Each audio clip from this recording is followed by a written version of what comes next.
afternoon.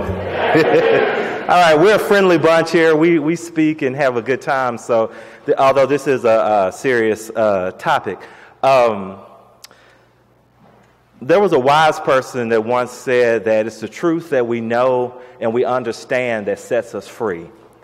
And the Delta Culture Center, in an effort to present truth, is presenting a colloquium series of topics dealing with the Elaine Massacre. And these topics will continue to go on through the 2018 with the resurrection of the monument from the Elaine Massacre Foundation. And with that being said, some people sometimes say, well, why are we talking about this? This was a long time ago. This is a part of our history. Can't we just move on and get past it? But I think the only way we can get past this is for us to discuss it and acknowledge that it actually happened. And you may say, well, doesn't everybody recognize the Elaine Massacre? It's recorded. It's been documented historically. And I will argue with you that some people still do not quite believe that the Elaine Massacre actually happened. And you may say, come on, Kyle, give me a break. No, this is from the Arkansas Democrat-Gazette. And this was from this summer when Delta Culture Center and Notch Company Theater, we did a presentation or reenactment of events surrounding the Elaine Massacre. And this is what the newspaper article said. Now, let me first say that it made the Weekend 10. I was very happy about that. That was the front page of the entertainment section, so I was really, really happy about that. However, in the write-up it says, the Delta Culture Center and Notch Theater Company will present Remember 1919, a story sharing about South Phillips County from 3 to 5:30 p.m., Sunday at Bethel Heritage Hall at 405 Perry Street in Helena, West Helena. The Boston-based theater company will put on a stage reading of Scapegoat by Minneapolis-based playwright Christina Ham, following 3 characters involved in the so-called Elaine Massacre in 1919 to the present day. The so-called. This is from the Arkansas Democrat-Gazette. So as you see, we still have a lot of work to do. With that being said, I want to thank you so much for coming today. And without further ado, I'd like for you to meet my assistant director, Thomas Jacks. If you would, give him a hand. And he's going to introduce our speaker. Good afternoon. And I'm introducing our speaker. Dr. Jeannie Wayne is a university professor of history at the University of Arkansas. She's author of a number of works, including the award-winning books Delta Empire, Lee Wilson and the Transformation of Agriculture in the New South, and New Plantation South, Land, Labor, and Federal Favor. She is a distinguished lecturer with the Organization of American History Historians, a fellow of the Agriculture History Society, and a winner of the Arkansas Historical Association's Lifetime Achievement Award. Wayne served as president of the Agricultural History Society from 2013-2014 and was awarded the Society's Gladys Baker Lifetime Achievement Award in 2017. She's here today to help provide us greater perspective on the Elaine Massacre. And as Kyle noted, this is a very important issue for us to better understand and to see where we've been and where we wish to go. And without further ado, Jeannie Wayne. Thank you. Appreciate it.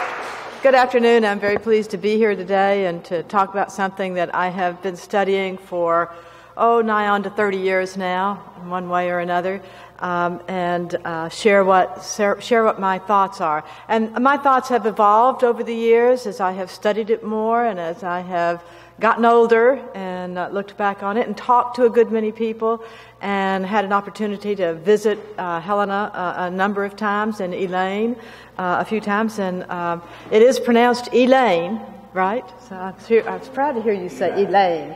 Elaine, right. So I got it. So I'm from Northeast Arkansas, just 50, 60 miles from here, Poinsett County, where Marktree and Lepanto are. I went to college first in Memphis and then moved out to California. with Arkansas in the rear view mirror. I didn't think I was coming back, but I got to come back, and that was a real boon to me because it put me closer to what I was interested in. I went all the way out to California to end up writing a dissertation on an Arkansas history topic. So Arkansas never really left me, or I never really left Arkansas. So that's just by way of letting you know that I'm one of you. I'm from here, and I am of here, and I intend to remain here. So what I'm going to do today is talk about where we are in understanding what happened at Elaine. One of the things we're taught to teach is to say where we're going and then say what we've got to say and then say where we've been. So I'm going to start with where we're going. This is what I'm going to cover today. I'm first going to talk about the context that existed. And context, of course, will be the whole thing is couched in context, but I'm going to give you some overall context at the beginning. What was going on in the United States, what was going on in the world, what was going on in Phillips County, what was going on in Elaine. I'm going to then delve into the Elaine race riot itself. I'm going to depart for a moment from the details of the Elaine race riot to talk about where historians are on this, to do a sort of little divergence from the story of the riot itself or the massacre itself, to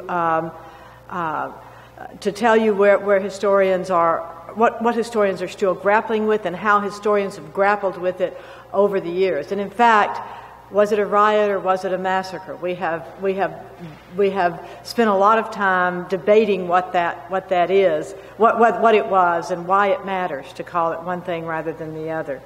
And then at the very end, I'm going to just give you some of my thoughts about where we are today, what it all means today.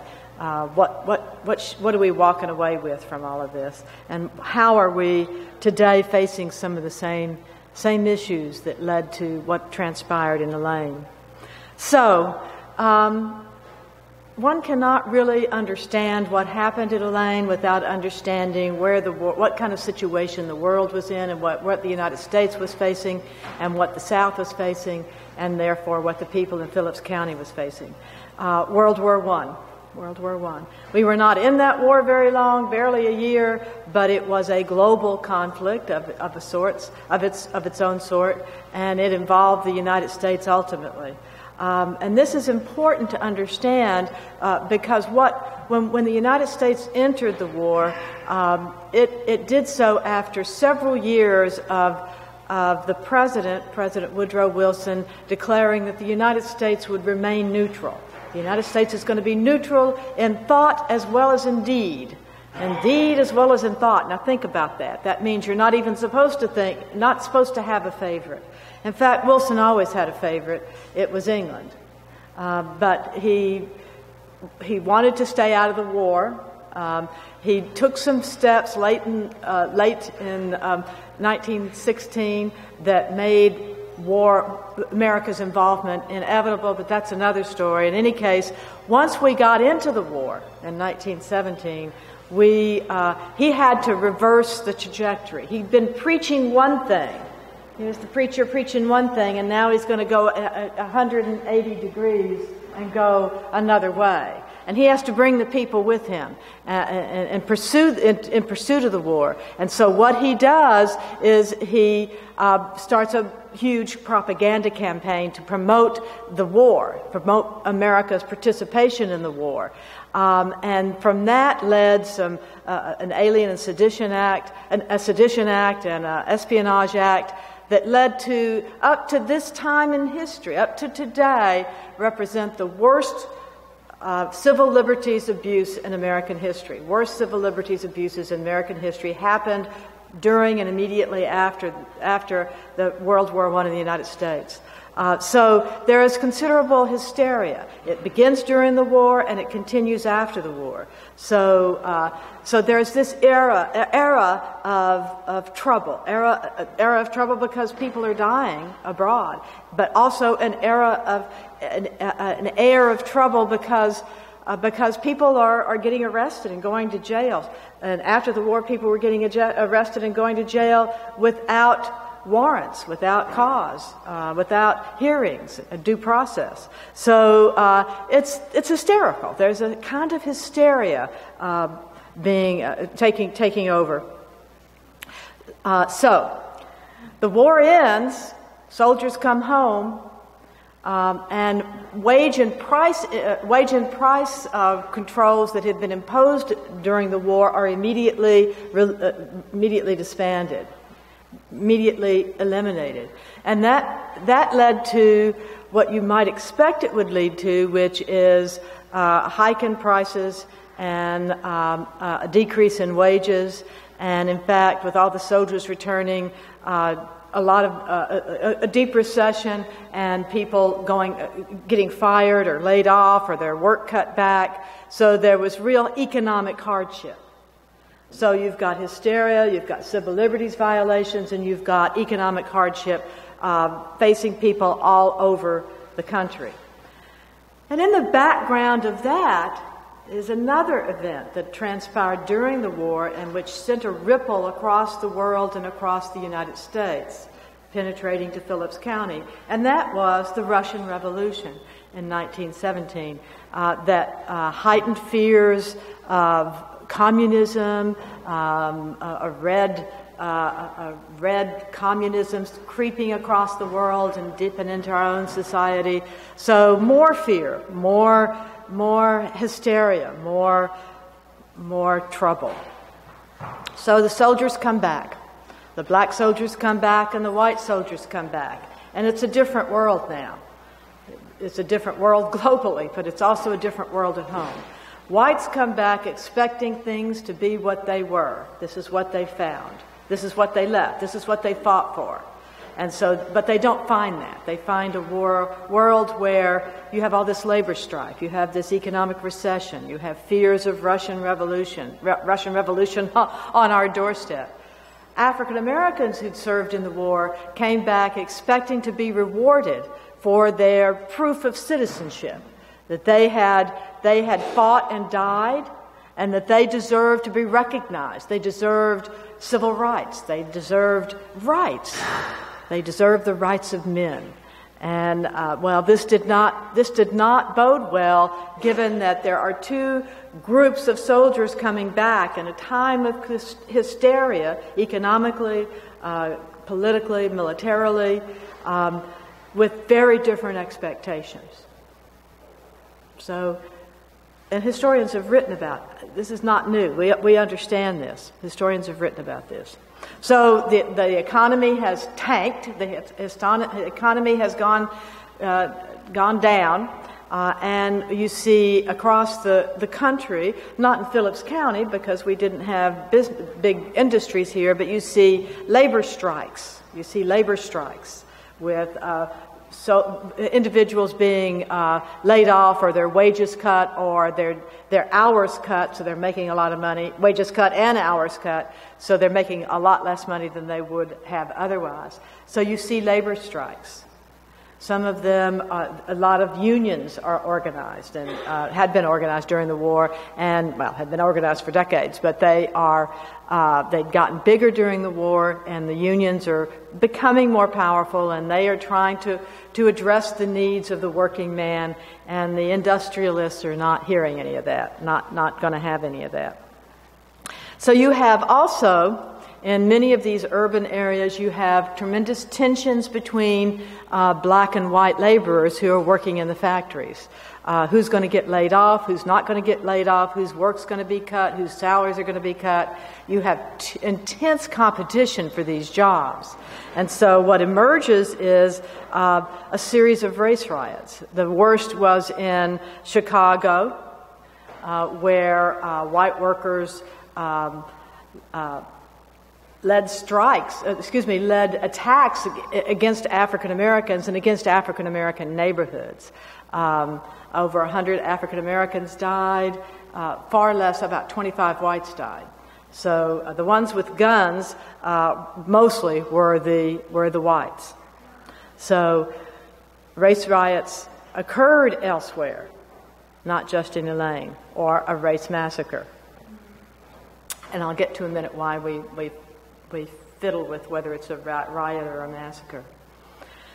Okay, what's happening in Elaine? Meanwhile, all this other stuff is happening globally and in the United States. Hysteria reigns, fears are alive. Blacks in Phillips County began organizing a union to sue planters for settlement of the crop. This is what they filed. They went to see Ulysses S. Bratton, a white attorney in Little Rock, Arkansas, who had been a U.S. federal prosecuting attorney for years, had in the early 20th century filed suits of peonage and secured convictions for peonage against certain planters in southeastern Arkansas down in Ashley County. So he was very familiar with the situation that African American tenant farmers and sharecroppers were facing. He had no doubt that they were going on. And he was a dedicated representative for them. So when they came to him, and he writes about this extensively, when they came to him and asked him to represent them in suits that they wanted to file against planters, the planters that they worked for, he immediately agreed. And the African Americans are organizing. They're organizing the Progressive Farmers and Household Union of America. That's what they call their organization, the Progressive Farmers and Household Union of America. They've hired U.S. Bratton. But their activism, the fact that they are meeting, has been detected and was either deliberately misinterpreted or sincerely misinterpreted, and probably a little of both, depending on what white you're talking about. It was misinterpreted one way or the other by whites, who saw it as, of all things, an effort, a desire on the part of African Americans to murder planters in their beds and take their land. What's interesting to me as an historian is it's very similar to what you saw planters feeling during the antebellum era when slavery was still alive. The fact is, the sharecropping system that existed at the time in 1919 was very near slavery. There have been books about this. One calls it Another Kind of Slavery. One title of a book is Another Kind of Slavery. Another title of a book about sharecropping is Shadow of Slavery. So it's interesting that planters who feared slave insurrection among their slaves in the antebellum period would, many decades later in 1919, fear black insurrection and blacks murdering them. So I think it adds credence to this notion that sharecropping was, from the white point of view at least, another kind of slavery. And it's in fact the way it functioned in terms of keeping African Americans impoverished was another kind of slavery. So how the sharecropping system worked is that sharecroppers would get a share of the crop for their labor in the fields. It was usually about 1/3 of the crop they would get. The problem is that how many times a year do you harvest the crop? Does anybody harvest more than once? I'd like to know you. At least if it's a cotton crop. You harvest cotton once a year at the end of the crop year. So if you're a landless African American or a landless white person and you are working for a planter and you're going to get a share of the crop, how do you eat between crops? The only thing you can do is accept advances from the planter at the planter's commissary or from a merchant who has an agreement with the planter. So you've got to borrow money, in other words. You go into debt. You go into debt to the planter. And by the time you get your share of the crop, the debt that you have accumulated has been subtracted from what is your due.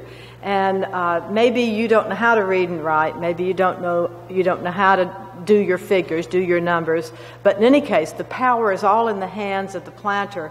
And as George Stith, an African American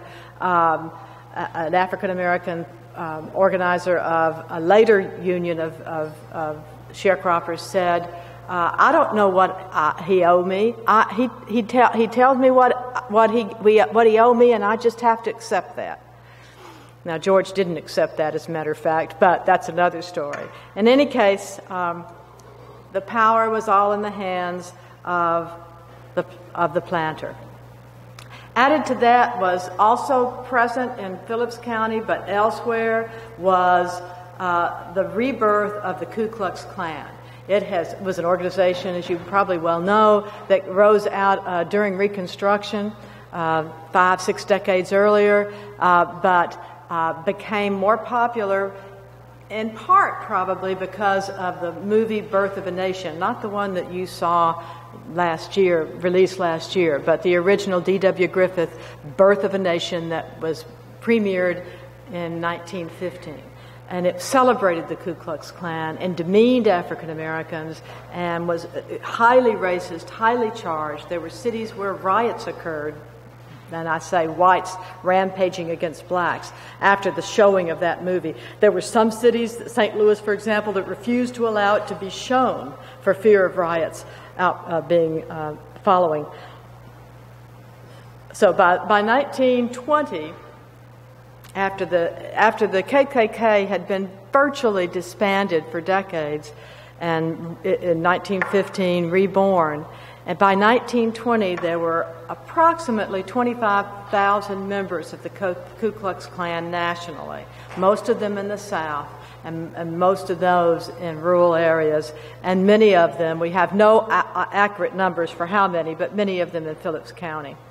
The KKK, just to round off the KKK story, there's a scandal within the KKK at the leadership level, and by the mid-1920s, that iteration of the KKK dwindles considerably. So its period of strength was from 1915 to 1925.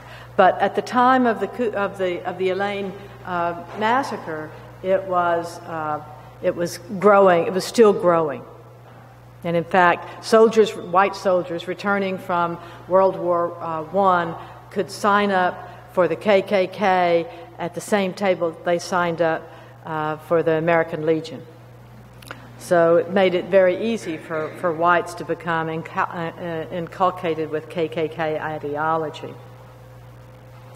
I want to give a little bit more of context, and that is understanding that the Elaine race riot did not just occur in a vacuum.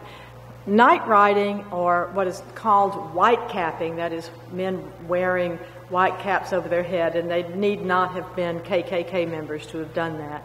That never died out. Had a long history in Phillips County, dating back to the post-Civil War period, but it intensified in the 1890s when disfranchisement and segregation statutes were implemented in an attempt to marginalize African American voters for a complex number of reasons.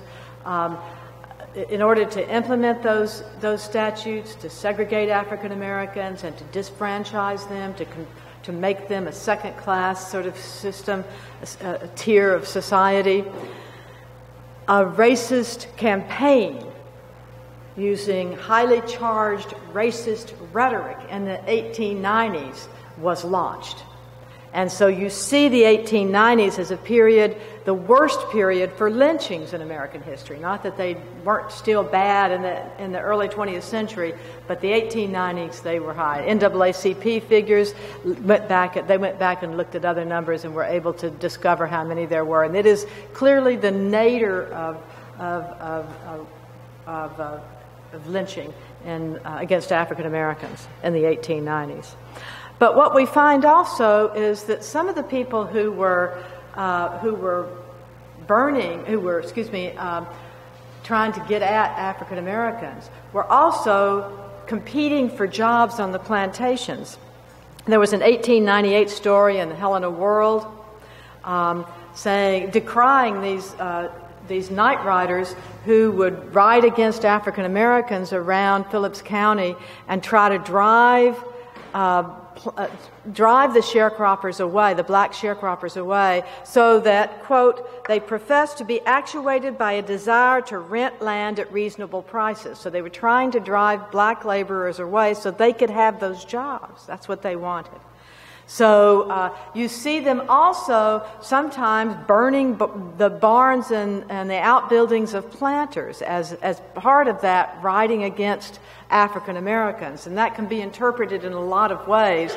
That was their way to get the message across, but also a way to get at planters. So their hostility wasn't just to African Americans. It was aimed at the people who owned the land and who dominated the economic system.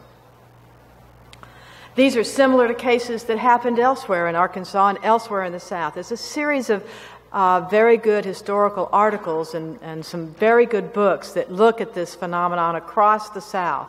What was happening in Elaine in terms of night riding was not by itself. It was not in a vacuum. It was occurring elsewhere. So, back to the Progressive Farmers and Household America. It began forming in, some say 1918, some say 1919. They hired U.S. Bratton again and to file suit for fair settlement. They were holding a union meeting one evening in Hoopsburg on September 30th.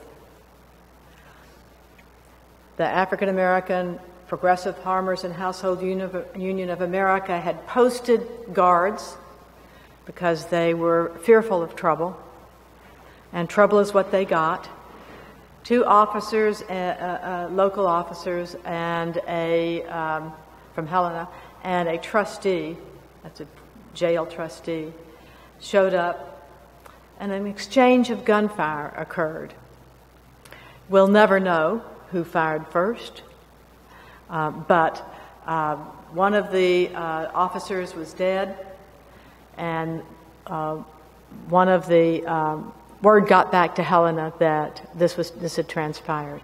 And again, remember that there were already fears abroad that that the African Americans were going to kill planters in their beds. So when this word got back to Helena, well, all hell broke loose. They organized the American Legion, mostly soldiers had recently returned from war, most of whom who had combat experience, to go root out the evildoers at the Hoopsburg Church. There was about 100 of them there. They left. They were gone, of course, by the time the soldiers got there, early the next morning.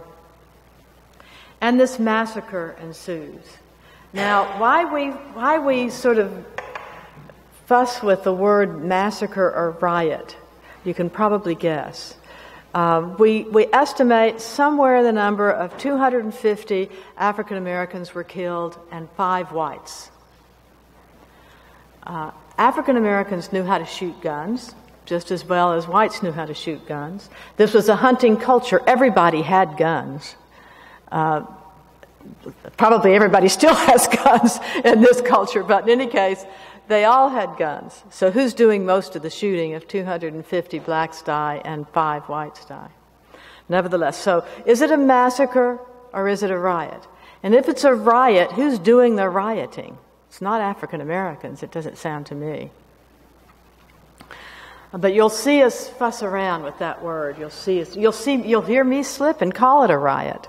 When I say riot, I'm thinking of riot of African Americans violating the rights and the lives of a riot of whites violating the rights and the lives of African Americans. So was it a riot? Was it a massacre? And does it matter? I think it does. I think to understand, you say riot and that conjures up an image of a fair fight, or not a fair fight necessarily, but an even fight. And that's not what we had there. Now, a word about, I told you I was going to give you some digressions, a word about what has been written about the Elaine race riot. And of course, I'm an historian. The first sort of iteration of what occurred came from local white newspapers. Local white newspapers are subscribed to by local whites mostly. Well, African Americans do get them. If you read a newspaper from the early 20th century on, you see very little news of the African American community. There might be some little thing posted on what the church is doing or some event that happened at the school, but most of the news is about the white community. Even the sort of little news niblets about, Aunt Mary Sally went to Memphis on Sunday and visited her son. That's all white people. You don't get that kind of niblet of news on the black community. So these newspapers represent the white community. So what you see there, you have to understand who they represent. And you have to understand that their subscribers are mostly white. And what newspaper editors, except for a few courageous ones over the year, what newspaper editors in small southern towns know is they've got to keep their subscribers. They can't afford to alienate their subscribers. And so what you see there is what their subscribers either already believe, maybe what the newspaper editor believes himself, and occasionally herself, or at least what they know they need to put in the newspaper not to make their subscribers mad. So the white newspapers is a racist justification of what transpired. They report the news as though this was going to be an insurrection.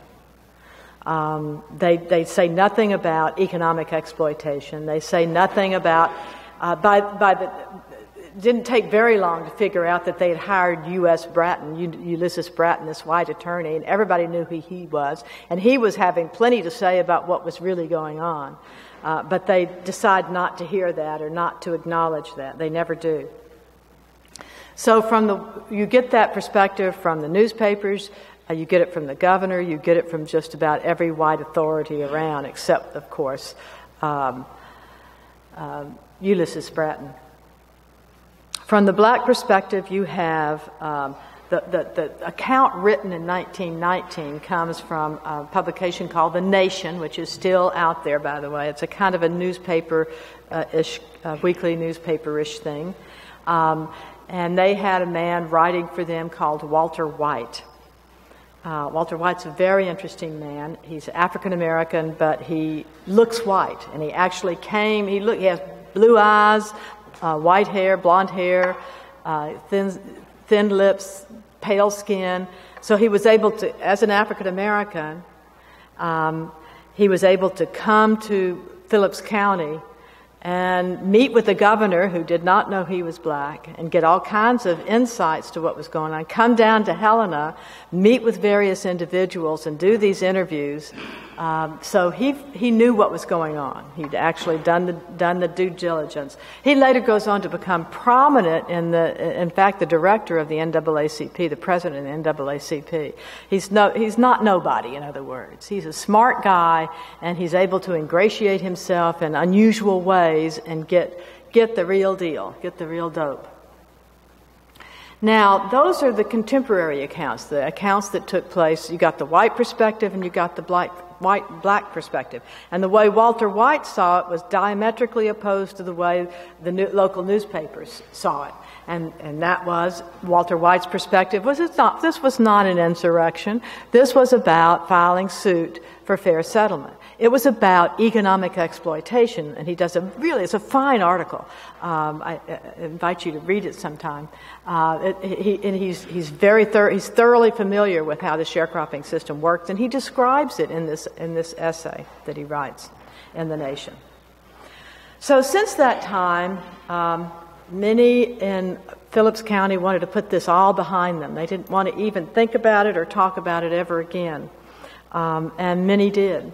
And what surprised me in 1999, when I came here to present a paper, came to Phillips County to present a paper on the Elaine race riot with a lot of other people, was that not only had many in the white community never heard about it, but many in the black community had never heard about it, knew nothing about it.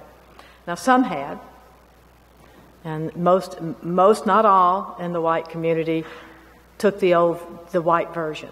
There were some notable exceptions. Most in the black community, if they knew about it, had mostly an oral history tradition from their families about what had transpired. And theirs was more the Walter White point of view, or was the Walter White point of view. They understood the economic exploitation. They knew this wasn't about murdering people in their beds. And then we have the historians weighing in. And we did it before 1999, by the way. The first important pieces that came out in the 1960s. And by the way, we are all influenced by the periods in which we are raised. And in the 1960s, this was the civil rights era. I was born in 1940, and I grew up in the 1950s and the 1960s, and I grew up during the civil rights movement, and it was. I'm really happy I grew up in the civil rights movement. As a white girl from the Delta, I might have been a very different person had I been born 10 years or 20 years earlier. And I'm real glad I'm the person I am in a lot of ways. And this is one way. We were questioning the system of segregation and disfranchisement that had been going on for decades.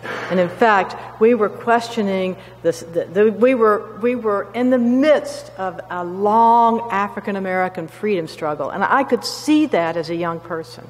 And so that was true of many people raised in my era. Many historians, white and black, raised in my era. You didn't have to tell black people, but you did have to tell white people. For most of us wouldn't have known it otherwise if we hadn't been raised in that period.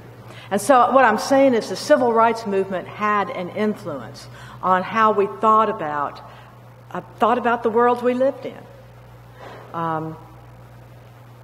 It shakes some whites, not all of them, but it shakes some whites free of racist ideology and allows them to see beyond the veil, to see that there's this terrific injustice. I'm fortunate to have been one of those people, and it has shaped the way I write and the way I understand history. So, historians writing in the 1960s. I was not yet writing in the 1960s, thank you very much. I was still in high school. But I can speak to a couple of people who wrote in the early 60s. One of them is A.O. Rogers, who was president of Arkansas Baptist College, a black institution in Little Rock, who was writing in 1960. Now, he's an African-American man. You did not have to tell him too much about the African-American freedom struggle. He was in it. He wrote an article, it's called The Elaine Race Riots of 1919. And what he describes, his point of view is that this was part of the Red Summer violence that we saw, this sort of hysteria that was happening all across the country, and that's how we need to understand it. That it was also part of the African American freedom struggle, but, well, he wouldn't have put it that way, but he saw the injustice. But his main argument was that this was about this hysteria that grew out of anti-communism that was occurring as the economic situation deteriorated. So that's his point of view. That was published in, I got my date on here, and my glasses must have gotten weaker. My eyes couldn't have gotten weaker. It was published in the summer of 1960. And a couple of white folks from Mississippi County, J.W. Butts and Dorothy James, didn't like this article at all, and so they wrote a counter-narrative. They wrote the old white perspective, the perspective of the local newspapers at the time that the riot/massacre occurred. And that was published the next summer in 1961. So you have one, the black perspective in 1960, and two, the white perspective in 1961. And they return to the old narrative, that this was an insurrection, that whites had not done nothing wrong, et cetera, et cetera. And that's where it stood until 1960. '66, when Walter Wasco, who was writing a larger book about a great deal more than the Elaine race riot or Elaine Massacre, wrote about the Elaine massacre in this book, and his argument was close to Roger's argument. It was an event that took place in the context of all this hysteria involving communists under the bed and labor strife and economic downturn. Then you had B. Boren McCool writing in 1970, who acknowledged the exploitation of African Americans. He's sort of in between. He acknowledged the exploitations of African Americans, but took the Butts and James account of the riot at face value. He didn't really understand or delve too much into to what was really transpiring. And then in 1988, you jump to 1988, and the historian is writing again, Richard Kortner. He took the White, that is Walter White, and the Rogers account seriously, but he was mostly interested in looking at the appeals that took place, so it was more of a legal history. And finally, where we are today with this, I've written on it, but also, more importantly, there are 2 books written on the Elaine race riot, one by Griff Stockley, which I think some of you in this room are almost assuredly familiar with, Blood in Their Eyes, the Elaine Race Massacre of 1919. It's a fabulous book. It's got a lot of detail. I brought one down here with me to review before I came up here today. He is white, but it is the African American perspective. He sees this as part of the long African American freedom struggle. And then there is Robert Whittaker's book on the lapse of gods. Griff Stockley, by the way, is a lawyer. He is been a long champion of African Americans and other poor people. He is also a novelist. That's his training. He's also, it turns out, without having a PhD, is a darn good historian. His work is very good. And then there's Robert Whittaker, who is a journalist who did a lot of research. He writes very persuasively, and he takes the same view that Griff does. In other words, the African American point of view. And what Whittaker does, interestingly, is also look at the cases. They're both, in fact, both of them look at the appeals that take place afterwards. And finally, before I move on, there is Nan Woodruff's American Congo, which is a book about the Delta, Arkansas and Mississippi deltas, but has a long section on the Elaine race riot. And she's very much in the school of Griff Stockley and Robert Whittaker. In other words, where we are right now as a profession is basically on the same page. We differ in some small respects. What we highlight, what we focus on. We are on the cusp of a kind of consensus, and historians are on this issue. And it is the black perspective on what took place. We still have our little disagreements about how to interpret some details, but we're basically on the same page. So what's my point? The point is that historians are influenced by the times in which they write. As history unfolds, it is possible to absorb new information and new perspectives, to shake loose of that racist point of view. Historians have the responsibility always to strive for objectivity, but I say to you that objectivity is a worthy goal, but it is hardly possible. We don't write in a vacuum. You can't open your mouth and say much more than a couple of words without injecting your point of view. So point of view is always there. None of us can escape point of view. None of us can be totally objective. The best we can hope for is to figure out what the heck our points of view are informed by. That's all. That's all we can do. I've tried to be upfront with you about what my point of view is and how I think I got there. So, point of view is conditioned by our experiences and by our training. Let us now return to 1919 in Phillips County. This firing has occurred at Hoopsburg Church. Word has gotten back to Helena. A white posse is on its way to the church. They find the church empty when they get there, but that is not enough.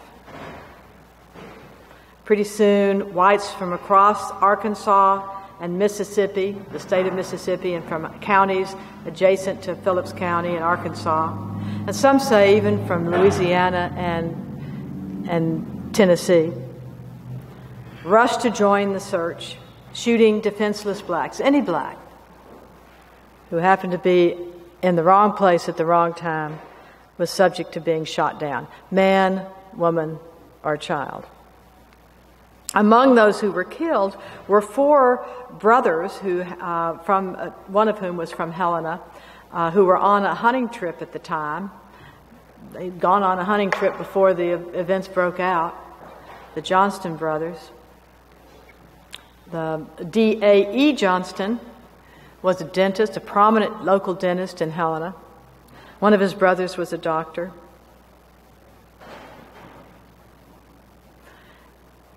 They were warned by some white friends, got on board a train to try to get out of town, get out of the county. But the train was stopped and boarded, and they were taken off the train. And what happened next is greatly debated. They were in a car with a deputy, a white deputy, when firing took place, when gunshot broke out.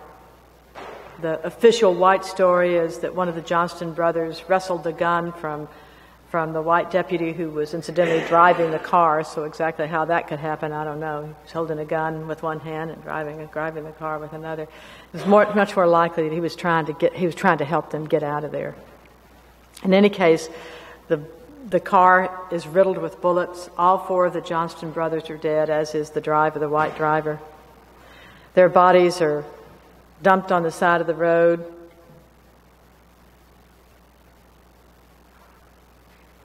And the family is not allowed to pick it up for days. They are pilloried by the white press, said to have stimulated or played a role in the formation of the Union for their own ends. It seems highly unlikely. A committee of 7 is formed in Helena. A committee of 7 white citizens, prominent white citizens, to investigate what transpired, and they came up with the white version of events. They call on the governor to send troops, who calls on the army stationed at Camp Pike. 1,000 troops are sent. The governor accompanies the troops to Elaine. And here's where those of us who write on this disagree. Do the troops participate in the massacre or restore calm? Griff is convinced that they participated. Whittaker is a little bit uncertain. And I guess I'm with Whittaker. I think it's awfully convenient to blame the troops when it's the local white, the whites from Mississippi and Arkansas and maybe from Louisiana and Tennessee who perpetrated the atrocities. But the troops may have been, and even may have been involved, may have played a large role. Griff argues that. Although he also admits, I just reread that section in his book, he admits that it's circumstantial evidence. And then another question that we wrestle with is, did blacks shoot back? And I say, why the heck shouldn't they shoot back? They're getting shot at. They didn't shoot back much, it's true. You can't have 250 dead blacks and 5 dead whites. Blacks were good shots, too.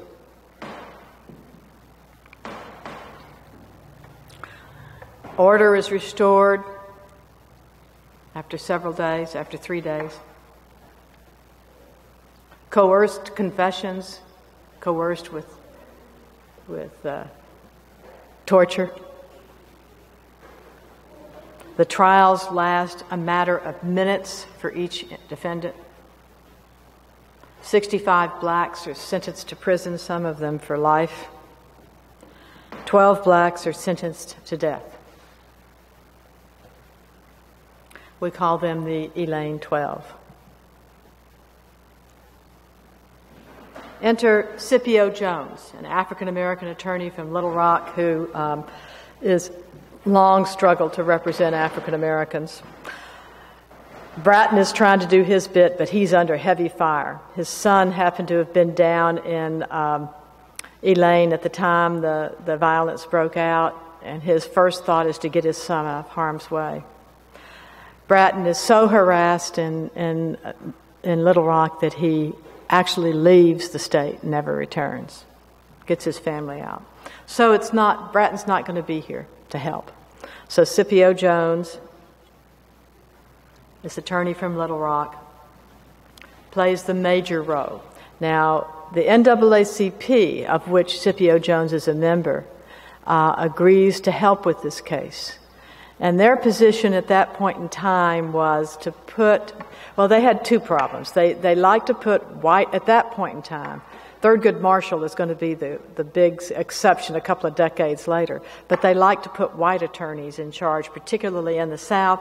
And besides, although Scipio Jones deserved their respect, they didn't trust black Southern attorneys. So the NAACP wants a white Southerner to be in charge of the trials, of the representation. And so they get a Colonel George Murphy, a Confederate veteran, but a very good man. Even Scipio Jones liked him, and a very good attorney. He's sick. He's 79, nearly 80 years old at the time. They're trying to first save the Elaine 12 to keep them from being executed. They are aided when two whites recant their testimony about what the blacks said to them. These two white deputized individuals had either helped torture or watched torture going on. They decide to tell the truth. I'm not going to take you through the long legal mumbo-jumbo that happens next, but just let me summarize it very briefly for you. The cases are split for some complicated reasons, and there's 12 altogether. There's the 6. They split it in two, 6 and 6, so they're appealed separately on different grounds. In one case, the Arkansas Supreme Court overturns the convictions of the one set of 6 on the basis that the jury had not been properly instructed. In the other case, the case of the other 6, it goes all the way to the United States Supreme Court, which orders a rehearing, which means that maybe at the end that means a retrial. And they do it on the basis of saying that their 14th Amendment rights to due process, those 6 men, had been violated. This ends up being a very important decision that has long-term implications in the court and legal proceedings from thenceforward. Scriff Stockley and Robert Whittaker both detail that if you want to get a copy of their books. So in the final analysis, all 25 of the Elaine 12 are freed by 1925. Governor Brough is not governor anymore, but right after the Elaine, while the appeals were being heard, he met with E.C. Morris, a member of the Commission on Race Relations. Morris had been critical of events in Phillips County, but given the volatile situation, he could not endanger his congregation's safety, so he remained cautious during the events themselves. This isn't unusual. Historians, black historians, white historians have written a good deal about the role of the preacher during the Jim Crow era. He's in a tough spot. He represents his congregation. He's got to preach to his congregation. He takes care of his congregation, but he's got to represent. And whites come to see him as the person to talk to when there is a problem. They see a problem in the black community from the white perspective. So he is the man in the middle. On the one hand, he's representing his people, his congregation, to the white community. And on the other hand, he's trying to take care of his flock, of his congregation. So, I mean, in the smallest way, you get, an African-American member of his flock, I don't know, steals a couple of chickens and is thrown in jail. And the preacher goes to the jail and bails him out or says, has a talk with the jailer and maybe the judge, and it gets him off the hook. There was no getting anybody off the hook after the Elaine race riot because things had just gone too far. Asked by Bruff when they met after the riot/massacre what he, Morris, thought of segregation laws, not what he thought of the massacre. That's not the quote I have. He was surprisingly candid. This is what Morris said to the governor of Arkansas. The Jim Crow laws of the South are a disgrace upon the statute books of the states, for they benefit nobody and hurt everybody. So the consequences in Arkansas, we know what the consequences for the 250 dead are. Membership in the NAACP increases in the state, but only slowly. And this reflects an awakening, a kind of slow awakening of the black middle class. The involvement of the NAACP in the case gets mixed reviews. They should have trusted Scipio Jones. Scipio Jones actually was the one who wrote the Supreme Court brief, but he was not allowed to plead before the Supreme Court because the NAACP thought a white attorney should do that.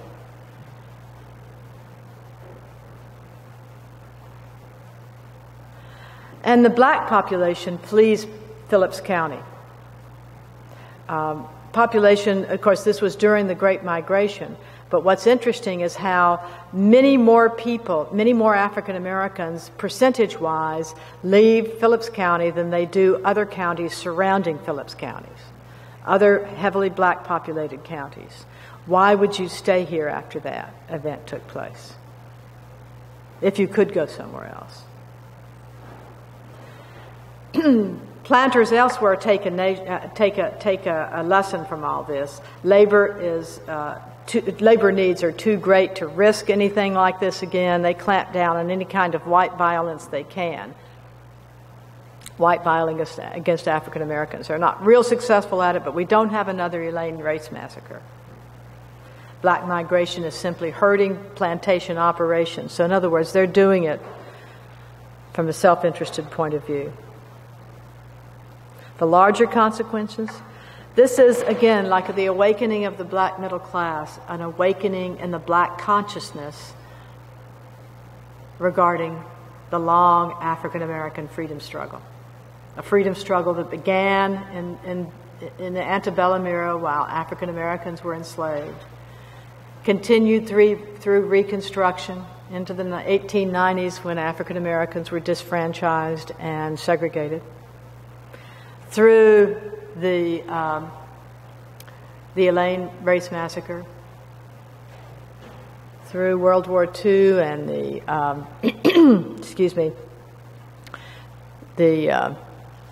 post-World War II civil rights struggle.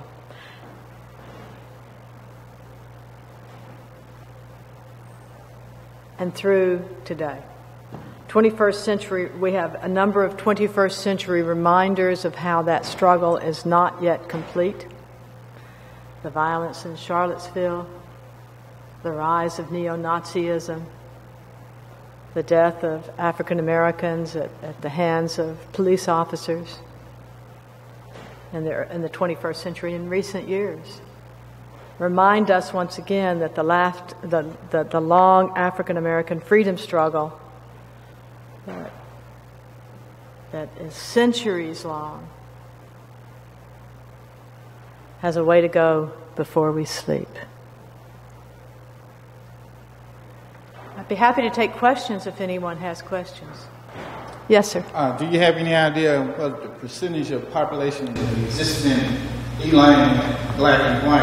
I was of the opinion that the blacks outnumber the whites 2-1, and that may be one of the reasons that the whites came in from Tunica, Mariana. Yes, you're absolutely right. It was somewhere close to 90%. It was a heavily black populated county, part of the county, and several other townships, political townships in that area were also heavily black populated.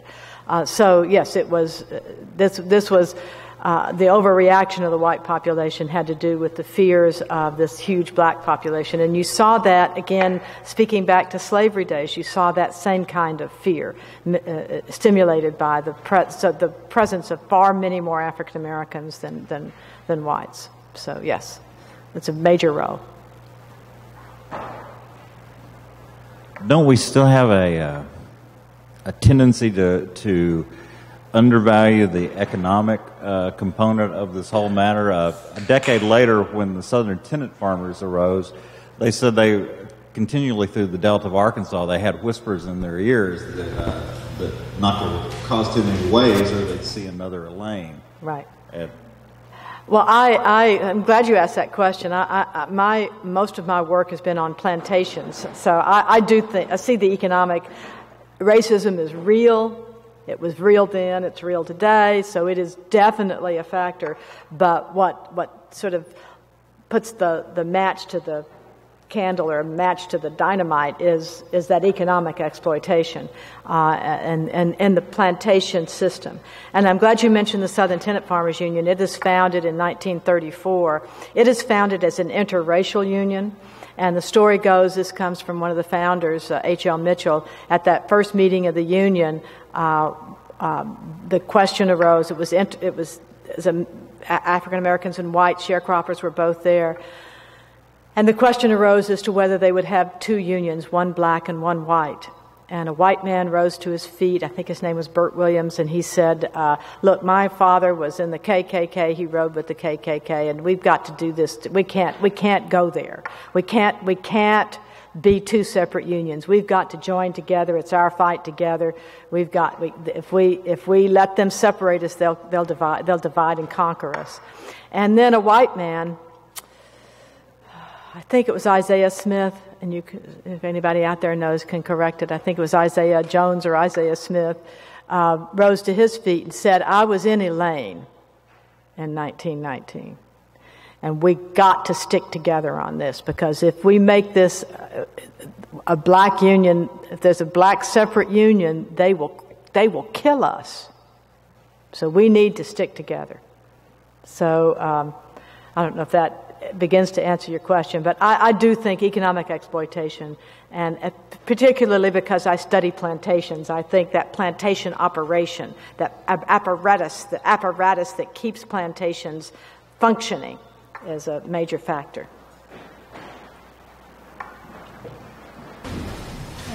I'm seeing with the lack of memorialization and also museum treatment of the numbers of the dead, it still seems like people are slow to recognize the how many African Americans were killed. And can you talk a little bit about how historians can help that, or how we can get more evidence to start pushing the public recognition? That's a great question. I'm not sure how much historians can help you with that, but I will tell you that that Griff and I have debated this in public forums, and that the highest range we've seen is 856, but I've always argued that was suspect. I mean, how would you know it was exactly 856 and not approximately 800? But we're both on the same page now at around 250, and that is the stats from the FBI reports. So I think that's fair enough. The official total was 25 blacks dead, but I think that's bogus. I think if you look further, you'll find something more. So I'd say 250. Yes, sir. How large was the posse, the first, the group that organized and went down? That's a great question. I think it was less than 20. It wasn't that large. And what is what is the understanding or prediction about how many people, like what percentage of the killing and the massacring was that group versus, I don't know, was there a subsequent group? There's this theory about the federal troops. Yes, okay, thank you for asking that question. Of course, there was the original dozen or 20. Then there was there was hundreds that came in from all over the place before the troops got there. The troops were sent to restore order.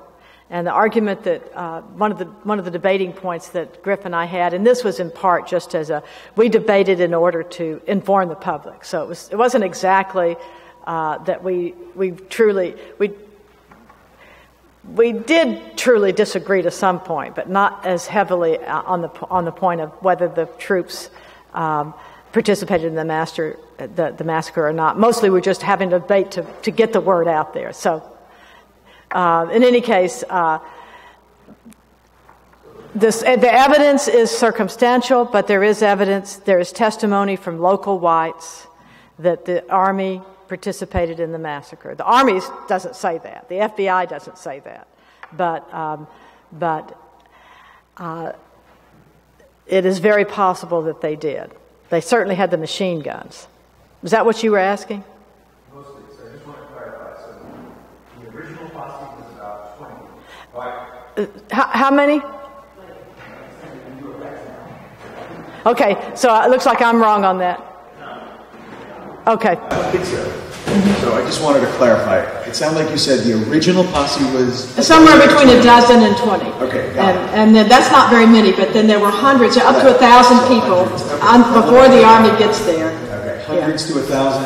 And so Presumably, those folks, the posse plus the hundreds or 1,000 that came in, would be responsible for most, if not all, of the massacre. If the federal troops didn't participate, then they had to be.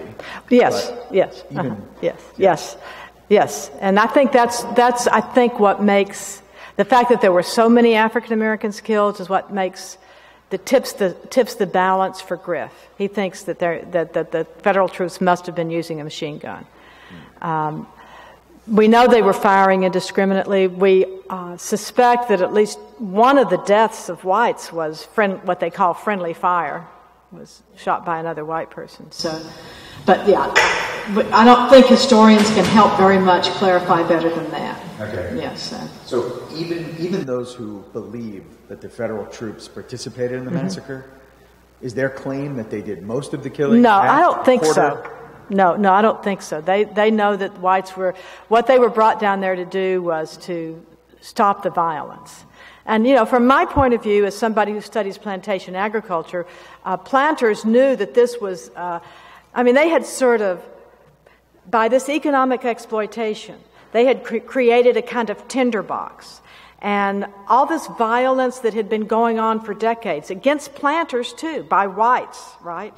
Who wanted those jobs, burning down planter barns. They were not in control of this mob. And this mob, the planters were not. And this mob was doing precisely what it did. What it did was resulted in depopulation and a severe labor crisis for planters here. This was not in their best interest for this to take place. So they wanted it to stop, but they were not in control of it. Now, they didn't want it to stop out of the goodness of their hearts, I want to add. They wanted it to stop because they knew, bottom line, that their interests were endangered. So they supposedly called them to stop the violence. Now, how to stop the violence? They arrested whites. They arrested a lot of African Americans. They disarmed whites, I should say, and arrested a lot of African Americans and disarmed African Americans too. But the African Americans are the ones who paid the price. Gotcha. Yeah. You mentioned that the Elaine area of southern Phillips County was 90% black before this occurred, and that the per capita departure was some of the highest anywhere. What was the post-massacre percentage? I wish I had those numbers on my. I think Griff's got it in his book. I've certainly got it. So I've got those numbers somewhere, but not with me. I know the percentage of drop here was something like 20% more than the drop in black population between 1920 and 1910, compared to other counties around it. So why not get out, right? There's plenty of reasons to stay, too. I mean, family, churches, schools, you stay. Yes, ma'am. Do you know if there was anything written on the residual effects of that type of trauma during that period as it relates to the psychological, That's a the great economic, and the the impact of even they could live on even generationally, and we could be experiencing today in this area? That's a great question. There is no short answer to that question, but I'll take a stab at it. There are some of us who have. I certainly tried to fiddle with that, and others have too. There's a recent book I was just talking about earlier today about what we remember and how we carry those memories with us, and what we remember having learned at our mother's knee has a powerful impact on our own image of ourselves and our own image of the world. And if we have a memory from our mother's knee, something we did not experience, but she tells us, if it's from Mama, we believe it in a way that defies any penetration of facts to the otherwise. That's true for any kind of human being, black or white, or Asian, or Native American. We cling to those early beliefs. So there is a collective, we're all subject to that. And those beliefs, those people who still cling to the old white point of view are you can throw as many facts at them as you want to, you're not going to change their minds. That's not a very good answer to your question. I'm sorry. Let's talk later. Yeah, because I've written about this and I've thought about it a lot, but I can't give you a short answer. Okay. Mm-hmm. Yes. Anybody else? Yes.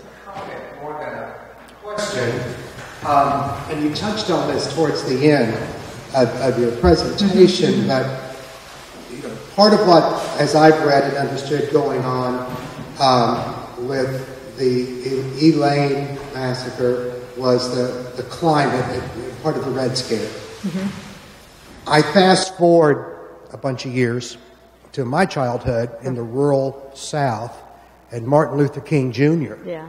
And one of the most frequent comments I can remember, which fortunately I didn't hear from my family, but I heard in the community, was the communist influence. Oh, yes. Fast forward another bunch of years, 40, 50 years, to today, and the part of the attempt to silence minority, black voices, any voices really, you will still get this thing of an outside political influence behind it. And I was wondering if you comment, it seems to me you can start with the antebellum South, and those dots will connect. Oh, yes. Absolutely right to today's newspaper. Right. So when folks are saying, why do we have to talk about this?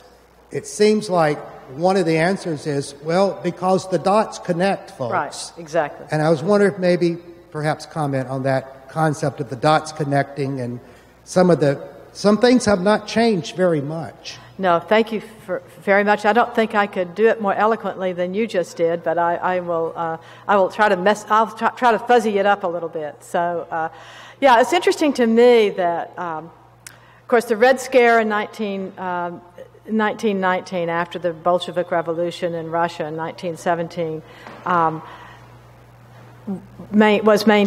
maintained itself until the fall of the Berlin Wall. And then we all know that we're still troubled with the Russians, but we're in uncharted territory today. I don't know where we are today with the Russians, but there is another bugaboo. There's always going to be an other. There's always going to be some outsider who, from the point of view of those who feel threatened. It's not this person's fault. They're being influenced by some outside force that has malevolent purposes. It seems to be true across the globe in many instances. So we're We're just experiencing the same thing. But thank you for that excellent question, and I apologize for my meager answer. You did such a good job describing those dots connecting. But I guess as an historian, I see those dots connecting, and I care about the world we live in today, and I fear what's going to happen next if we don't start acknowledging the past in some profound way. I teach at a university. It's my job to teach history. I have a lot of students who come to my history classes with preconceived ideas about all sorts of things. And it's my job to help those students unpack those preconceived notions. But they got to look at it themselves. It's not my job to tell them what to think. It's my job to tell them how to think critically. That's what I do. That's all we can do. And so when we talk to somebody who has a very different point of view, and we see the flaws in that point of view, there's two things we've got to remember. If they are the kind of person who will be receptive to facts, dispassionately, calmly, carefully unveil the facts, lay them out, it might make a difference. And be respectful of their point of view. Be respectful of them. Maybe not their point of view, but be respectful of them. But lay the facts out in a calm and clear and kind way, loving way, and then stand back. They got to do the work. We can't do the work for them. If they're the kind of person that is going to learn that at their mother's knee and they're not going to change their mind, hold your breath and count to 10. You can still lay out the facts, but don't expect many results. But always do it kindly and lovingly, I think. Because otherwise, you get nowhere with them.